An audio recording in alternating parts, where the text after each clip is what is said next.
Quando eu estava vindo para cá, ainda há pouco, eu parei e voltei para ler, para ver, para, de fato, tentar guardar e memorizar a informação que estavam dando sobre como é que a população brasileira vê o Brasil no ranking de aproximadamente 27 a 30 nações, porque há nações que são menores do que empresas nos maiores países do mundo. Então, o Brasil figura nesse ranking. Já esteve em sexto, em sétimo, em oitavo, muito tempo. Nono, foi perdendo lugar. E, recentemente, de um tempo não tão longo para cá, muito curto, aliás, a gente foi desranqueado em todos os rankings possíveis. E aí se diz que de cada 10 brasileiros, 7 pessoas creem que o Brasil é um país em declínio. De cada 10, 7 das que foram pesquisadas, o Brasil é um país em declínio. De cada 10, quase 5, 4,8, mais ou menos, dizem que o Brasil é um país no qual as elites não estão nem aí para os pobres. Meu Deus, que novidade há nisso? Nunca estiveram. Agora, a gente já não sabe mais nem quem são as elites, a não ser que as avaliemos pelo critério de qual é a população que detém, por exemplo, 1% da riqueza do Brasil. E aí a gente se choca quando a gente vê que 1% da população detém 50% da riqueza no Brasil. A diferença é maior do que no mundo todo. É impressionante a desigualdade nesse país. Então você pode... Antigamente você avaliava as elites não só pelo dinheiro, avaliava-se muito pela condição social, pelo status, pelo nome, pelas heranças, pelos títulos, pelas comandas.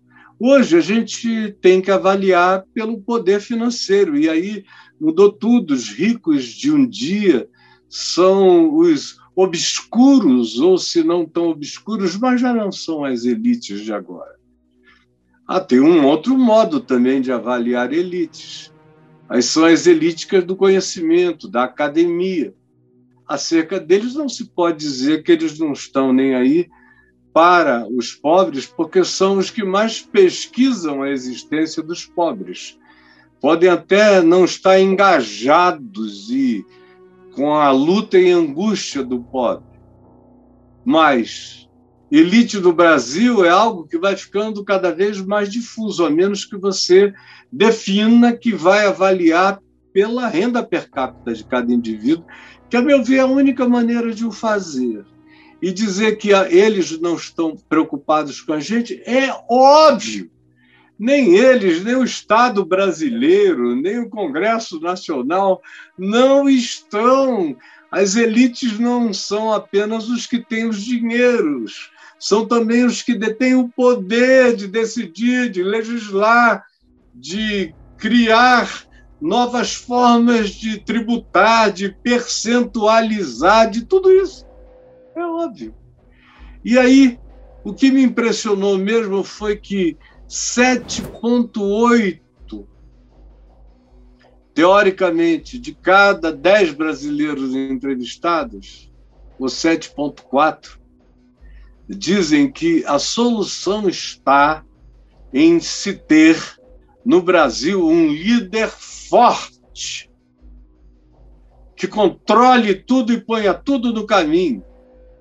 E aí é uma contradição de termos. O brasileiro é profundamente incoerente, ele não sabe designar as terminologias. E aí, por exemplo, as pesquisas recentes mostram que esse número de 70%, mais ou menos, e mais, estão completamente insatisfeitas com o líder forte que ameaça trazer ditadura, governo hegemônico, militarizado, e é uma população pequena que o endossa. Tem outros que dizem que votariam nele em razão de outro candidato, mas não é por causa dele. E já deviam ter aprendido que não dá, que pior do que está, só pode ficar com o que se tem. Do contrário, qualquer outra coisa vai ajudar, tenham certeza. Mas aí o meu medo vem de onde? É que quando se diz que a iminência da ameaça, da não-democracia, do governo ditatorial, com apoio militar, que se pede, e que se tem apenas um grupo pequeno de endossadores dessa loucura, ao mesmo tempo, tem um outro grupo numa pesquisa, quem sabe até formada pelas mesmas pessoas ou pelo mesmo corte, dizendo que o que pode salvar o Brasil é um líder forte. Aí eu tenho pavor de líderes fortes. Mesmo na democracia, com esse populismo nos quais as democracias vêm se convertendo. Prova disso é o Trump, é o Bolsonaro, são os líderes esquisitos que democraticamente são eleitos para depois, em nome de um movimento democrático, estabelecer teocracias ou ditaduras ou absolutismos, de modo que não basta apenas ser em nome da democracia. Em nome da democracia se pode criar regimes autoritários que usam a democracia para tomar o poder e se manter nele, definitivamente, o máximo que possam. É por isso que, mesmo que só uma quantia pequena aprove o que se está fazendo, nessas promessas de ditaduras quase diárias que a gente ouve, de maneira explícita ou implícita, apesar disso, o povo não discerne que o perigo a gente continua a correr, enquanto se pensar, enquanto se crê, que o que pode melhorar esse declínio do Brasil é um líder. Quem pode melhorar o declínio e terminar com o declínio do Brasil, desculpe, sou eu. É você. Somos todos nós, atentos, cidadãos, cobrando, demandando, não abrindo mão, praticando a pacificação indignada contra a injustiça, não usando a violência como instrumento, mas a nossa paz tem que carregar a indignação que se levanta contra a insanidade e todo tipo de loucuras. E aí, quem entende isso não crê mais que vai se levantar um grande líder. Há 35 anos atrás, em Israel, talvez 40 anos, eu estava na região das antigas cidades da Filístia e cidades dos filisteus, e eu creio que nós estávamos em Asdod, numa daquelas áreas em volta onde houve muita guerra entre o exército improvisado de Israel depois da Segunda Guerra Mundial, no início dos anos 50, resistiram a uma quantidade enorme de invasões que queriam expulsá-los da terra, e eles botaram as suas trincheiras no litoral, cavaram na areia e resistiram os inimigos que queriam invadir os seus kibbutz na região. E há um nome sobreexcelente sobre exaltado entre todos lá, que é o nome de um herói chamado Mordecai. E foi uma figura extraordinária naquelas defesas. Um herói como a gente não encontra facilmente nas histórias dos países, especialmente das histórias do século XX. Não com tanta facilidade. E para trás, menos ainda. Mas ali eu vi como eles estavam falando e então perguntei, vocês o considerariam um herói? Aí um deles, um oficial do Exército de Israel, coronel aposentado, alto, quase 2 metros de altura, que era meu guia naquela ocasião, me falou, em Israel nós não temos heróis, porque pobre do país que coloca a sua confiança em heróis. E eu entendi para sempre o que ele quis dizer. Como numa outra vez, quando o Yom Kippur, um jovem soldado resistiu bravamente à invasão dos sírios pelos altos de Golã, descendo no extremo norte de Israel. E eles vinham com tanques, era o dia do Yom Kippur. E a inteligência de Israel disse que ninguém iria atacar num dia santo para outro país, assim como Israel jamais atacaria durante o Ramadã dos muçulmanos. Então, os soldados foram dispensados para as orações.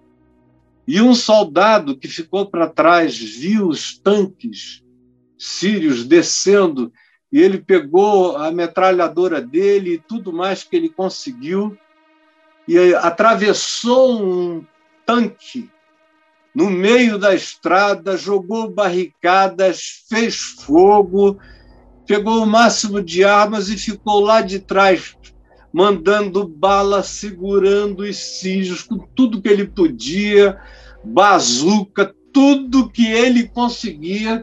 Ficou sozinho muito tempo, até que conseguiram avisar e informar, e um batalhão correu para lá para ajudá-lo a defender o norte do país.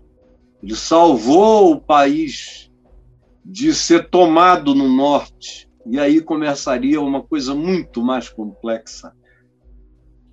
No entanto, ele, entrevistado na televisão, quando perguntaram como é que você se sente, ele disse, como qualquer outro soldado de Israel, porque nós todos somos preparados para respeitarmos as hierarquias e não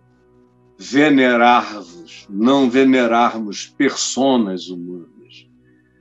E enquanto uma nação tem essa consciência, ela avança. No dia que ela diz, eu espero um líder, um Messias de qualquer natureza, não precisa ser esse que está aí, que não é, que já disse, que só tem disso o nome, porque não é mesmo e nenhum outro virá. Aprendam, somos nós, sou eu, é você. É escolha, é educação, é lucidez, é enfrentamento de tudo que não educa, de tudo que não traz saúde, de tudo que não humaniza, de tudo que não respeita a vida, de tudo que não carrega a santidade do significado de sermos uns para os outros, sem o que não temos um país, não somos uma nação, não formamos um povo, não temos passado, esquecemos o presente e abortamos eternamente. De geração em geração, abortamos o futuro.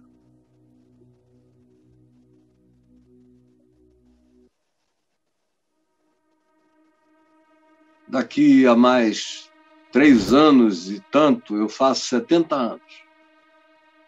E eu estou vendo o futuro ser abortado, de geração em geração, porque eu já cresci vendo o culto aos líderes.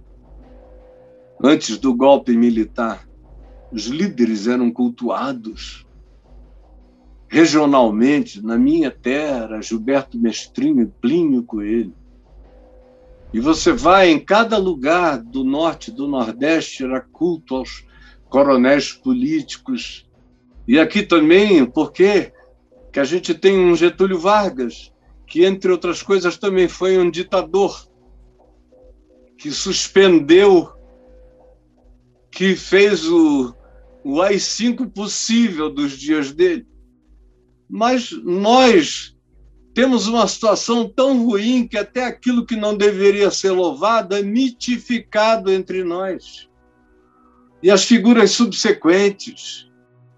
E aí é uma sucessão de tristezas e frustrações, mas aí chega algo pior do que a frustração e a gente quer fazer a frustração ressuscitar, porque o que nos veio depois é pior do que o que se tinha antes, e a gente nunca olha alternativas, a gente fica sempre preso ao ciclo do culto, aos passados sem solução, aos presentes sem significação e aos futuros abortados por mais do mesmo, por mais do mesmo, por mais do mesmo, por mais do mesmo, por mais do mesmo. Esse país só não é insuportável porque existe um remeleixo nas trocas humanas. Do contrário, é mais do mesmo, é mais do mesmo, é mais do mesmo, é mais do mesmo, é mais do mesmo e será mais do mesmo para sempre. E é falta de memória, é falta de história, e é um vazio absoluto, porque é sempre mais do mesmo.